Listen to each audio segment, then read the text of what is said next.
After a long month of cabin projects, moving wood and wood chips, and getting this place nice and cleaned up, it is finally time to get back in the camping mindset. If you watched our last few camping videos, you know that we have been talking about maybe trading our camper in for something just slightly bigger and a little different. So today we're gonna go try to walk around as many similar floor plans as we would like to look at to see if that's a valid option or if it's something that we wanna do. This is going to be majority of an all-day thing because there is nothing close to us with big RV sales. So we had to drive first to Gaylord today, which is where we are right now, so we can look at a couple RVs. Connor has a list for ones that he wants to look at each location. There's going to be 3 different RV locations today. So now, what are we looking at, 5? Yeah, we'll probably get 5 here. We have about 5 here on his list that he wants to look at. So let's get started with RV number 1. So the main things that we want to look at here is overall size and the layout that we want. The biggest thing with the layout is we want a rear living situation with big windows in the back because we do spend a lot of time in our camper since we live in it for about half of the year. So a rear living area should make the camper feel a lot more like a home. And then we're also going to be looking at potentially a 5th wheel or a bigger trailer with slides. There's a lot of reasons why, but we have 5 different ones here. We're gonna go check them out. So we have a couple brands that we would actually like to end up with, but since we're in Michigan, most of those brands are built in the Pacific Northwest, and we haven't been able to look at any on this side of the country. But there are other campers that have a very similar layout and size, so hopefully by the time we get walking around a few of those, that can help us narrow down exactly what we're looking for. And we may not be trading campers at all, but we wanted to spend a little bit of time looking through some different models and seeing if the stuff that we think might be beneficial to us is actually gonna be worth it. First one we're gonna pop into is a 26-foot single slide rear living, but it's a travel trailer.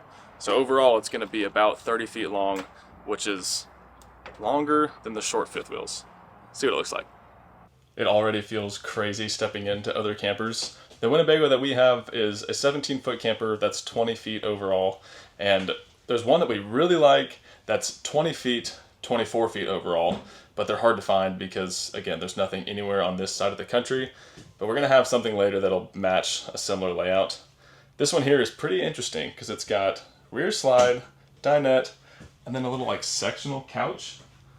TV, fireplace. It seems a little extreme, but I don't know that we would actually go for any of these exact models. Again, we're focused on size here and trying to figure out exactly what we're looking for. This feels huge with the slide. It feels, I don't know, a little ridiculous because we really only had such little campers. I mean, what? Our biggest camper has been 100 square feet, maybe give or take a little bit more. I mean, I feel like our camper stops here, but there's still a whole bedroom in the back. And then, did you ever say? Our other criteria that we do really want is a north-south bed, a little bit bigger of a bathroom so Connor can actually shower in there. Our shower kind of sucks in our camper. And then probably a little bit bigger of a kitchen because you guys know we love to cook, so something like that would be a nice upgrade.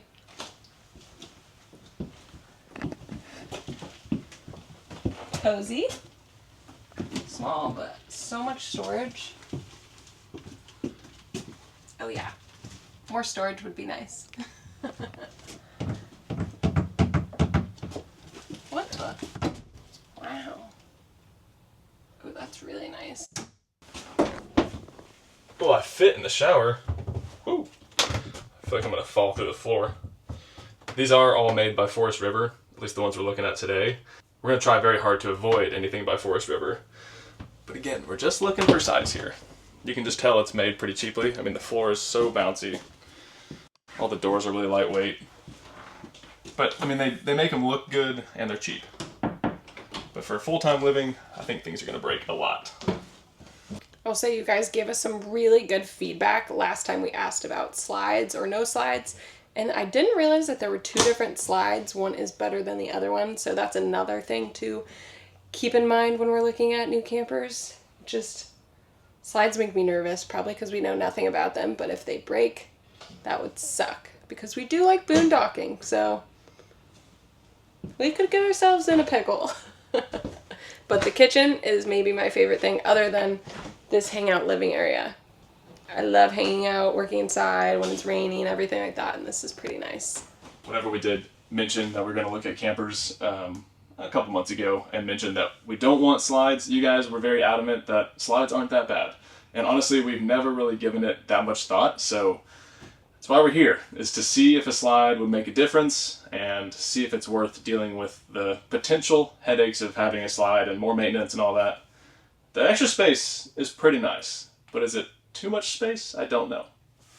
So a camper like that is quoted at like 26 feet, but really is going to be 30 or 31 overall from hitch to the rear bumper.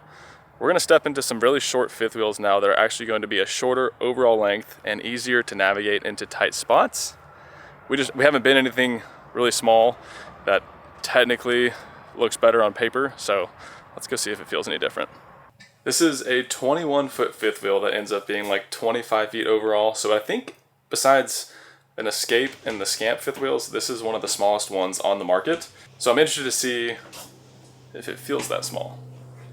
So far, No. no. Now coming into this fifth wheel that's shorter than the travel trailer we just saw as camper number 1, I'm already kind of voting that one out. It was too big. Neither of us want to pull something that big. Just feels, I don't know, it's just not for us. So we can X that off our list because it's 26, probably most likely 31 from front to back, and that is just not what we need. We already have been so used to small spaces that anything that big is just kind of ridiculous to us. So I'd say the fifth wheel is definitely still a contender because you get more bedroom space than you do in a travel trailer. But we'll see. We still have quite a few to look at. This is a little bit bigger and it does have the rear living area. And this is probably about the largest fifth wheel that we would go to. It's still under 30 feet overall length, but I think it's a better layout and we'll see. I don't know. I'm not sold, but I want to see what the rear living looks like. Just walking into this one, I immediately already like it. The other one had a kitchen just flat across the back, but this one has a hangout space with windows all around, and that is a chef's kiss for me. I really do like that. Opinions for you? Same thing. I mean, the biggest thing that we want is more windows and better sitting and viewing areas. The front of this one's the exact same, so it's just a north-south queen bed and a shower with a big enough shower pan that I can fit comfortably in it. This one, I don't know the exact overall length, but I know it's under 30 feet and it's still a fifth wheel, so really tall ceilings, which is Feels huge. kind of crazy. It feels massive. I'm 6'2", and our camper almost hits my head. Well, the AC unit does hit my head, so that would be nice. I've developed a couple, good-sized bumps and bruises up there. This feels like a home on wheels, for sure. And I think we're kind of ready for that. We've done, the bare minimum in a lot of our campers, and I think our next camper, we're going to put a personal touch on it, whether that be the camper we already have or a new one. I don't know. So far, this one is top of the list just because of the layout. The size doesn't feel huge. Again, it's really long with the overall length and the fifth wheel hitch and all that stuff that would be very different for us, but we know the rear living is preferred. Two of the models that we wanted to walk through whenever we were there actually ended up being sold by the time we got there, so we didn't get to go in and see. One was a Puma and one was a Grand Design, just to look at build quality and layout. It's an hour and 20 minutes over to the next large RV lot here, which a lot of time on the road, but we wanted to put a day, make it worth it. So we'll see you guys at the next spot. Whether we're going to be sticking with our Winnebago trailer or upgrading to something larger and heavier, we know we are going to be safe on the road thanks to the sponsor of today's video, Timbren. With Timbren's suspension enhancement system kits, we are able to easily upgrade our towing experience without a complicated and costly setup. Timbren's SES system is designed to reduce sag, eliminate sway, and increase handling performance when towing and hauling. Their simple DIY system replaces the factory bump stops on your truck and requires no special tools or previous knowledge and can be easily installed on your vehicle in about 30 minutes. Since the helper springs don't require any routine maintenance or adjustments, once you have it installed, you can forget about it, all while enjoying the upgraded towing experience. Timbren pairs their helper springs with a limited lifetime warranty and a 100-day money-back guarantee trial. That way you can confidently upgrade your towing experience, all while having the peace of mind that Timbren actually wants what's best for the customer. Thank you again for our friends at Timbren for sponsoring today's video and making sure that our tow vehicle is set up for any RV that we choose. Head over to timbren.com to learn more about these products if you're interested. Since we've only looked about at 4 with you guys, we're heading to this new place like Connor said. Let us know if you guys have a particular layout or version you like, or if you want to give us some tips about whether a fifth wheel or a trailer would be better. We would really love your guys' feedback because we are taking you along because this is going to be our home and you guys also get to see it as much as we do. So we want you to love it too and give us your opinion because it means a lot to us. And it might just help us make a better decision on what we should kind of lean towards. And I promise we are having fun looking at these. We're both just trying to be serious in a way so that we're not kind of fluffing around looking at RVs, but also taking into consideration every single thing that we like and don't like so that we don't make an error in picking a camper. And then we want to switch it again in a year. We do love switching campers because needs always change and so do campers, but if we could keep something for 2+ years, that is probably our goal for this new camper. Spot number 2 for the day is down near Traverse City, Michigan at Bish's RV, and this place has just a couple models that we want to look at, and these are more for build quality reasons.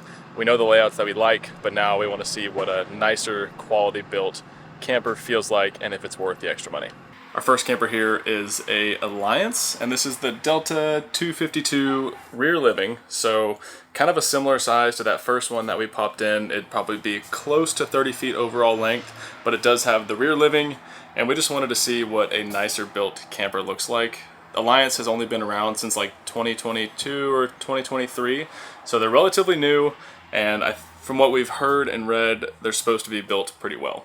Obviously, campers are campers and they will break and they will have maintenance, but you can already tell just walking in here, the floors aren't quite as bouncy, the cabinets and stuff don't shake quite as much whenever you open them, and they do just think through their layouts a little bit better.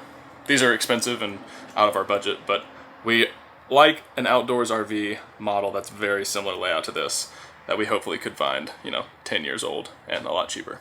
It's a really nice layout. It does feel pretty big. What is the overall length? Probably, I think it's close to 28. Seems really big, especially coming from 20 feet. Feels really big. We like the countertop space. The windows are really nice, but we don't necessarily feel like with this size we need a slide. So that's another thing to consider. Just another thing to maybe go wrong, and also just makes the camper feel huge. And then the ceilings aren't as tall. So that's also nice for towing. Tall enough that I don't hit my head, but not Yeah, you taller have than plenty you of need. room. Yeah. Alright. Okay, well, and it has a north-south bed, which is a priority. This part's nice, having the main command station for all of your water hookups and winterizing valves and everything like that, all nicely organized. In the massive basement. Way more storage than we ever need. Next up is a Lance 1685. I don't know the year, but we wanted to pop into this one to see the fit and finish on things. It's a very similar layout to our current camper, except the dinette is on the other side and in a slide out. But other than that, it's very short overall, double axle, east-west bed. But Amelia said it best. It feels very spaceshipy in here. That was just my initial thought walking in here. The raised dinette is super odd. I don't know, something about it is not for me. Again, Connor said it's just for build quality to see if we like a Lance at all, but if a lot of them are built like this, I'm probably gonna rule it out. We just had good luck with our Lance truck camper, even though it did have some water damage up front. Everything else was built really well in it, so since there was one in the lot, we wanted to pop in and see what it's like. Just for fun, we're popping into a big Class A here because it's been a long time since we've been to an RV show, and seeing a Class A feels huge. It smells like my grandpa. It does smell like grandparents.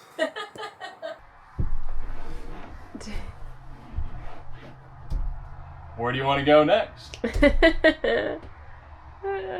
That window's so pretty though. I understand why people like Class A's and even like a Super C, because they are super spacious, and whenever you're not pulling another car, it's just driving your home on wheels.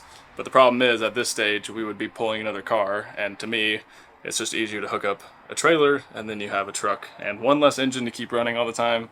But I get it. Someday maybe, later on in life, but they definitely seem fun. We'll keep it for the next stage in life. Right now, I think we're either trailer or a tiny fifth wheel. The last camper we're going to be walking through today is a Jayco, and the model is 210QB, so 21 foot queen bed, and this one is no slide and probably checks most of the boxes. This camper is the closest in resemblance to an outdoors RV 20BD or 21FQ, and those are the ones that are made by Outdoors RV, which is the sister company of Northwood Manufacturing, so like Arctic Fox and those type of truck campers. And that camper layout seems to be pretty perfect. Again, problem is we can't find them anywhere on the east side of the country. So this is the closest layout and general size. That way we can get a feel for it. And honestly, I think it's plenty of space. Yeah, I think so. I mean, the idea of a fifth wheel being the same amount of length than a travel trailer is very nice because you get more for a little bit less or the same, but they just feel so big. I don't know if I'm ready for something that feels that big. Might sound silly, I don't know, but this feels pretty perfect, in my opinion. Overall, this trailer is going to be about 24 feet from bumper to hitch, and that's only about 4 feet longer than what we have now, but feels infinitely bigger inside, and it's also 8 feet wide versus 7 feet wide. So we definitely get a lot more space in something this size, and I really do think for the next couple years, this might be the perfect size camper. I believe we saw 4 campers here, and I know I asked you guys earlier at the last RV place if you liked any of those, so let us know if you liked any of these here, why or not, because again, your opinion really helps us kind of figure out what we're looking for, and if you have some really good opinions about whether you've lived in one or not, we would like to hear it, because maybe you know something we don't about certain campers, and the best way to find out is through you guys. So, thanks in advance.